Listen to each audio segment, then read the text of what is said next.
ကျွန်တော်ဒီရွာလဲကကောင်းစုပ်ပလာဆိုင်ကိုလွှဲယူထားတာ3နှစ်ရှိပြီတလဝင်ငွေ3000ကနေ8သိန်းကြီးဖြစ်အောင်လုပ်နိုင်ခဲ့တာပေါ့ဒါပေမဲ့ရလက်ကတော့ရွာလူကြီးသားမျက်စိကျသွားတာပဲကျွန်တော်ကိုမောင်းထုတ်တဲ့နေ့ကသူကစာပွဲကိုရိုက်ပြီးဒီဝင်းကိုပြန်သိမ်းမယ်လို့ပြောင်းကြလူယူတယ်ဒီတသိန်းကျော်ကိုရှိတဲ့ကုန်းတွေကိုခြံခဲ့ပြီးမင်းအခုပဲလစ်တော့တဲ့ကျွန်တော်ဘာမှပြန်မပြောပဲတိတ်တိတ်ဆိတ်ဆိတ်ပဲပစ္စည်းတွေသိမ်းပြီးထွက်လာခဲ့လိုက်တယ်မထွက်ခွာခင်မှာကျွန်တော်နဲ့အယောင်းဝယ်လုပ်နေကြပလင်းခုံကောက်တဲ့သူတွေအားလုံးစီကိုစာတိုးတစ်စောင်အုပ်စုလိုက်ပို့လိုက်တယ်နောက်နေ့မှာတော့သူကပျော်မြူပြီးဆိုင်းဘုတ်အစ်စ်ကြီးချိတ်လိုက်တယ်ဒါအပြင်လူလိန်အချိန်ခွင်ကြီးကိုပါလဲလိုက်သေးတယ်ဘသူကတိမှလဲဖွင့်တဲ့ပထမဆုံးနေ့မှာတဲ့အဖိုးအိုတယောက်ဝင်လာပြီးဒီအချိန်ခွင်ကပိတာ30လောက်ရော့နေတယ်ဆိုပြီးဆဲဆူတော့တာပဲတနေ့ကင်းလုံးလူပေါင်း10ကနန်းလောက်လှည့်ပြန်သွားကြတယ်ညနေဆောင်တဲ့အထိပဲမင်းလူတွေကိုပဲရွှေ့လိုက်တာလဲဘာလို့လောနေတာလဲကုံတွေကုံလုံးမင်းကိုပေးခဲ့တယ်လေမနှက်ဖြန်စက်ယုံကြီးကလာစစ်တဲ့အခါမင်းတောင်းခံနိုင်ပါစေလို့ပဲဆူတောင်းပါတယ်ဟောပြကိုရင်ကြီးကြောင့်ဒီနေ့ဘယ်ကလေတွေတိုက်လို့ကျွန်တော်ရဲ့ဒီလိုစုပ်ပြတ်နေတဲ့ဝင်းထဲကိုရောက်လာတာလဲစကားတွေအပူမပြောနဲ့တေချာကြည့်ထားစမ်းဒါကတရားမဝင်ဆောက်လုပ်ရေးပြင်ဆင်ရန်တတိပေးချက်ပြီးတော့ဒီမြေနေရာငှားရမ်းမှုတက်တန်းကုန်ဆုံးတဲ့စာချုပ်ပဲလင်းဖန်ဒီဝင်းကိုမင်းကိုမငားတော့ဘူးတနာရီတွင်မင်းရဲ့အမိုက်တွေကုန်ယူပြီးလစ်တော့ကြောင်ချန်ကျွန်တော်မှတ်မိတဲ့လောက်ဆိုရင်ဒီဝင်းရဲ့ငှားရမ်းကတက်တန်းက2နှစ်အပြည့်ကျန်သေးတယ်ဒါလည်းမကဘူးနောက်2ဝက်အတွက်ငှားရမ်းခကိုလည်းပြီးခဲ့တဲ့လကတည်းကမင်းဖေအကောင့်တွေကိုကျိုးလွှဲထားပြီးသားမင်းအခုလိုတစ်ဖက်သက်စာချုပ်ဖြစ်တာဟာလှုပ်ချုပ်ထားတဲ့စီကံရဆိုရင်ရော်ကြီးကိုနှစ်ဆပြန်ပေးရမှာမဟုတ်လားဟာရော်ကြီးပေးရမယ်ဟုတ်လားမင်းကငါလိုရွာလူကြီးသားကိုလာပြီးစီကံအကြောင်းပြောနေတာလားဒီမြေကငါမြေငါအဖေကရွာလူကြီးဒီရွာထဲမှာငါပြောတာကပဲစီကံပဲငါပြန်သိမ်းမယ်ဆိုရင်သိမ်းမှာပဲမင်းရဲ့ဒီအမိုက်တွေကငါမြေတွေကိုဖျက်ဆီးနေတာငါကမြေပျက်စီးကြီးတောင်းရမှာကိုမတောင်းတာမင်းဘွားတွေကုသိုလ်ကံကောင်းလို့ပဲရှိသေးတယ်ငါကိုပတ်စံလာတောင်းရသေးတယ်ပေါ့ကြောင်ချန်လူပိသားစွာပဲပုံပွင့်လင်းလင်းပြောကြဆိုမင်းရုတ်တရက်ကြီးငါကိုမောင်းထုတ်ဖို့လောနေပြီးတရက်4တောင်အချိန်မပေးနိုင်တာဘာကြောင့်လဲဆိုတာမင်းစိတ်ထဲမင်းအတိဆုံးပါလင်းဖန်မင်းငါကိုလာပြီးဟန်ဆောင်မနေနဲ့မင်းမသိဘူးလို့မမှတ်နဲ့မနေ့ကငါဒီနားကဖြတ်သွားတော့ကမင်းဖုန်းနဲ့စက်ယုံကြီးကိုငွေလွှဲနေတာအမှတ်မထင်မြင်လိုက်တယ်ကနန်း9လုံးရှိတဲ့လက်ကျန်ငွေကြီးပါလားမင်းကဒီစုပ်ပြတ်တဲ့ဝင်းထဲမှာအမိုက်ကောက်ပြီးတလောက်ကိုဝင်ငွေများကြီးရနေတာကိုဒီစီနှစ်တုံးကြီးကိုမင်းပါဇက်ထဲမှာဝါနေတာ3နှစ်ရှိပြီမင်းတော်တော်မြတ်လာပြီအခုတော့ဒီတက်ခင်လေးကိုယ်တိုင်စားရမိအလှဲ့ပဲ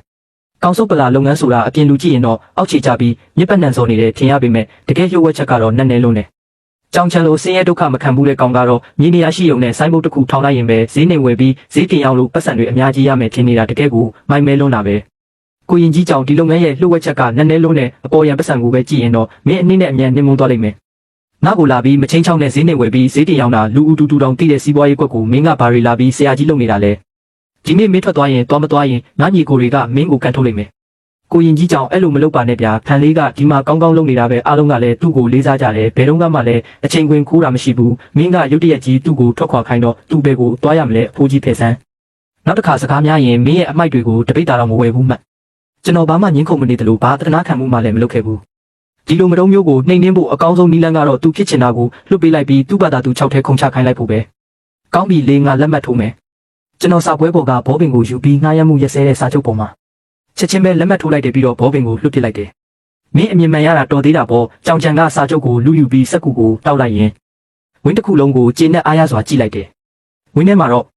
့မနေ့ကတင်ဝယ်ထားတဲ့အစင်းမြင့်ဂျင်းနီအဟောင်းတန်ချိန်10ကနန်းလောက်ရှိတယ်ဒါအပြင်တေးသက်စွာထုတ်ပိုးထားတဲ့အစင်းမြင့်စက်ကူကြကင်တွေလည်းအထုပ်ပေါင်း10ချီရှိနေတယ်ဒီကုံတွေကအနည်းဆုံးတော့3သိန်းကျော်တန်ဖိုးရှိတာပေါ့ဒါကမနှက်ဖြန်မနှက်မှာမြို့ကစက်ယုံကြီးကိုပို့ဖို့ပြင်ထားတာလင်းဖန်မင်းလက်မှတ်ထိုးပြီးပြီဆိုတော့ဒီဝင်းကအခုငါအပိုင်ပဲဒီကုံတော်မှုတွေကတော့မင်းငါမြေကိုဖျက်ဆီးတဲ့အတွက်ရော်ကြီးအဖြစ်တတ်မှတ်လိုက်မယ်တန်ကြိုးတစ်ချောင်းတောင်မင်းယူသွားဖို့မစင်စားနဲ့ကုံတွေကုံလုံးမင်းအတွက်ခြံထားခဲ့မယ်ကျွန်တော်လက်ပြီးစုပ်ပြတ်နေတဲ့ရုံးခန်းထဲဝင်သွားလိုက်တယ်ပြန်ထွက်လာတဲ့အခါမှာတော့ကျွန်တော်လက်ထဲမှာပစ္စည်း2ခုပဲပါလာတယ်တစ်ခုကတော့တိတ်တွေအထက်ထပ်ပတ်ထားတဲ့မဆုစာအုပ်ဟောင်းလေးအဲ့ဒီထဲမှာကျွန်တော်3နှလုံးလုံးစုဆောင်းထားတဲ့အောက်ခြေလူလူဆက်ဆံရေးစက်ယုံကြီးတွေရဲ့လမ်းကြောင်းနဲ့ဖောက်တယ်ဟောင်းတွေရဲ့ဆက်သွယ်ရန်အချက်လက်တွေအကုန်လုံးရှိနေတာပေါ့နောက်တစ်ခုကတော့ကျွန်တော်ကိုယ်တိုင်ပြင်ဆင်ထားပြီးနေတိုင်းတိတိကျကျစစ်ဆေးထားတဲ့ electronic အချိန်ခွင်ပဲဟာဒီအမိုက်2ခုပဲယူသွားတာလားစင်းရဲသားကစင်းရဲသားပဲဒီစုပ်ပြတ်နေတဲ့အချိန်ခွင်ကိုယတနာလိုပွေ့ပိုက်ထားသေးတယ်မြန်မြန်မင်းရဲ့အမိုက်တွေယူပြီးလစ်တော့ကြောင်ချန်မင်းဒီနေ့ပြောတဲ့စကားတွေကိုမှတ်ထားပါဒီဝင်းကိုမင်းလက်ထဲအပ်ခဲ့ပြီးဒီတသိန်းကျော်တန်တဲ့ကုံတွေကိုလည်းမင်းလက်ထဲအပ်ခဲ့ပြီးမင်းတောက်ခံနိုင်ပါစေလို့ပဲမျှော်လင့်ပါတယ်ဟဲလိုအကိုကြီးလူကျွန်တော်အရင်ကသဘောကျထားတဲ့မြို့မြောက်ပိုင်းကစက်ရုံအဟောင်းကြီးကိုဒီနေ့စာချုပ်ချုပ်လို့ရမလားဟုတ်ကဲ့ချက်ချင်းပဲအခုချက်ချင်းပဲပတ်စံကပြဿနာမဟုတ်ဘူးဒါပေမဲ့ဒီညပဲလုပ်ငန်းခွင်တွေကိုလူတွေခေါ်သွားခြင်းတယ်ကြောင်ချန်ကစုပ်ပြတ်နေတဲ့ရုံးခန်းလေးကိုလူယူနိုင်တာနဲ့ပဲတူနိုင်ပြီလို့ထင်နေတာဒါပေမဲ့သူလုံးဝမသိတာကကောင်းစုပ်ပလာလုပ်ငန်းရဲ့အဓိကတော့ချက်ကမြင်နေရမဟုတ်ဘူးယုံကြည်မှုနဲ့လမ်းကြောင်းပဲဖြစ်တယ်ကျွန်တော်ရဲ့အရေးသွေးထိန်းချုပ်မှုမရှိဘဲကျွန်တော်သတ်မှတ်ထားတဲ့စည်းကမ်းတွေမရှိရင်သူလူယူသွားတဲ့တသိန်းကျော်တန်ကုန်တွေဟာမကြခင်မှာပဲသူ့ကိုငရဲစီပို့မဲ့တင်းမင်းတမန်စာဆောင်ဖြစ်လာလိမ့်မယ် ည10နာရီမှာကျွန်တော်ကမြို့မြောက်ပိုင်းကစက်ရုံကွင်းပြင်ကြီးထဲမှာထိုင်ပြီးမြေပုံကိုကြည့်နေတော့အိတ်ထဲကဖုန်းကတုန်ခါလာတယ်ဒါကကျွန်တော်ရဲ့ဝင်းဟောင်းထဲကအလုတ်သမားဟောင်းဖြစ်တဲ့အဖိုးဝန်စီကဖုန်းပဲတထေးလင်းမင်းထွက်သွားပြီးတဲ့နောက်ဒီဝင်းကတော့ပြောင်းလဲသွားပြီဗျာအဖိုးဝန်ဖြည်းဖြည်းပြောပါကြောင်ချန်ပါလို့လေမင်းထွက်သွားတာနဲ့ကြောင်ချန်ဆိုတဲ့ကောင်ကပြောင်းအိုးတွေဖောက်ပြီးသူ့ရဲ့ဆိုင်ဘုတ်အစ်စ်ကိုချိတ်တော့တာပဲဒါကထားပါဦးသူကညနေပိုင်းမှာအချိန်ခွင်အစ်စ်ကြီးတစ်ခုယူလာပြီးသူ့လက်အောက်ကလူမိုက်ကောင်ကိုအချိန်ခွင်တိုင်းတဲ့နေရာမှာထားလိုက်တယ်တထေးလင်းကျွန်တော်ဒီလုပ်ငန်းထဲမှာလှုပ်လာတာတစ်သက်လုံးပဲတစ်ချက်ကြည့်လိုက်တာနဲ့သိတယ်ဒါက remove နဲ့ထိန်းချုပ်လို့ရတဲ့လူလိမ်အချိန်ခွင်ပဲပိတ်တာတရားရှိတဲ့ကုန်တင်လိုက်ရင်အဲ့ဒီကောင်ကအိတ်ထဲက remove ကိုနှိပ်လိုက်တာနဲ့ချက်ချင်း80ဖြစ်သွားတာဒါကပလင်းခုံကောက်တဲ့သူတွေရဲ့တွေးကိုပြောင်းကျကျဆုပ်ယူနေတာပဲအချိန်ခွင်လဲတာအပြင်သူပါလုပ်သေးလဲသူကတော့ယူနေပြီသူကထုတ်ပိုးထားတဲ့စက်ကူတွေကအလေးချိန်မပြေဘူးဆိုပြီးကျွန်တော်တို့ကိုရေပိုက်တွေယူခိုင်းပြီးအဲ့ဒီစက်ကူတွေပေါ်ကိုရေတွေအတင်းလောင်းခိုင်းနေတာ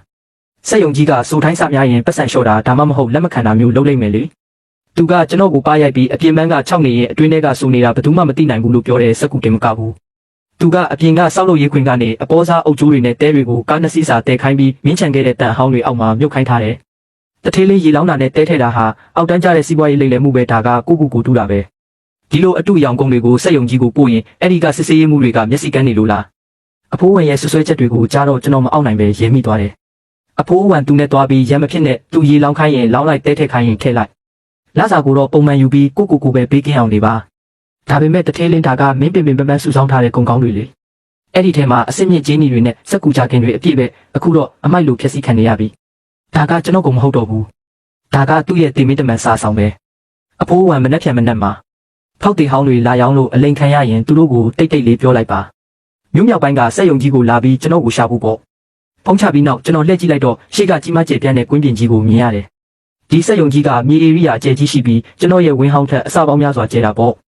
ဒီအချိန်မှာတော့ဘီလက်မြေဖြော်ဆက်ကားကြီး10ခန်းလောက်ကအတန်တွေမြည်ဟဲနေပြီးစောက်လို့ရဲ့အလုတ်သမားရာပေါင်းများစွာကမိမောင်းကြီးတွေအောက်မှာညလုံးပေါက်အလုံးလုံးနေကြတယ်မိဘွားတွေလွှင့်စင်ပြီးအတန်တွေဆူညံနေတာပေါ့တထေးလေးမင်းတောင်းဆိုတဲ့အတိုင်းဒီမြေကွက်တစ်ခုလုံးကိုအစစ်မြင့်ဆုံးဘီလက်မြေခင်းဖို့ပြီးတော့ညလုံးပေါက်အမိုးအကာကြီး9ခုဆောက်ဖို့ဆိုတာဒါကလုပ်ငန်းပမာဏတော်တော်ကြီးတယ်ဗျာကျွန်တော်တို့လူအင်အား3ဆိုင်ခွဲပြီးလုပ်ရင်တောင်ကနဦးပစ္စည်းနဲ့လုပ်အားကတင်3000လောက်ရှိမယ်အကောင့်နံပါတ်ပေးပါဒီတထေးကတကယ်ပဲဘယ်လိုလူမျိုးလဲ3000ကိုပြောယုံနဲ့ချက်ချင်းလွှဲတာပဲတထေးလင်းစိတ်ချပါပတ်စံအဆင်ပြေရင်တော့3ရက်အတွင်းဒီမြေကွင်းပြင်မှာမြက်တပင်တောင်မပေါက်စေရဘူးအမိုးအကာအားလုံးကိုအမြင့်ဆုံးစံချိန်စံညွှန်းအတိုင်းဆောက်ပေးမယ်ကျွန်တော်လိုချင်တာကမြန်မို့တင်မကဘူးစံချိန်စံညွှန်းလဲပြည့်ရမယ်အပိုင်းကတော့ပလတ်စတစ်တွေကိုတေချာခွဲခြားဖို့တဲတွေဖုံတွေလုံးဝမပေးရဘူးဒါကတမိုးကြီးတတုတွေထားမယ်နေရဆိုထိုင်းစားနဲ့အောက်ဆီဂျင်တန်ကနေကာကွယ်ရမယ်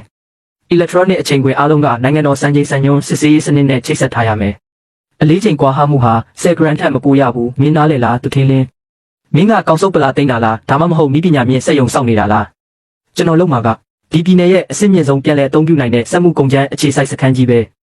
ကြောင်ချန်ဆိုတဲ့ငတုံးကတော့လူလိန်ချိန်ခွင်နဲ့ပတ်စံအများကြီးရမယ်ထင်နေတာသူလုံးဝနားမလည်တာကစီကံတွေပြောင်းလဲသွားပြီဆိုတာပဲအခုခေတ်ပြန်လည်အသုံးပြုရေးလုပ်ငန်းစုကြီးတွေဟာကုန်ကျန်းရဲ့တန့်စင်မှုနဲ့အရေးသွေးကိုအရန်အလေးထားကြတယ်သူတို့မျက်စိထဲမှာတော့တဲတွေရေတွေရောနှောနေတဲ့အမိုက်တွေဟာကုန်ကျန်းမဟုတ်ဘူးသူတို့ရဲ့တချီတန်တဲ့စက်ပစ္စည်းတွေကိုဖျက်ဆီးမဲ့အမိုက်တွေပဲအကိုကြီးလီလုပ်ငန်းစားကြဆို3ရက်အတွင်းဒီမြေနေရာအစ်စ်ပြန်ဖြစ်လာတာကိုကျွန်တော်မြင်ချင်တယ်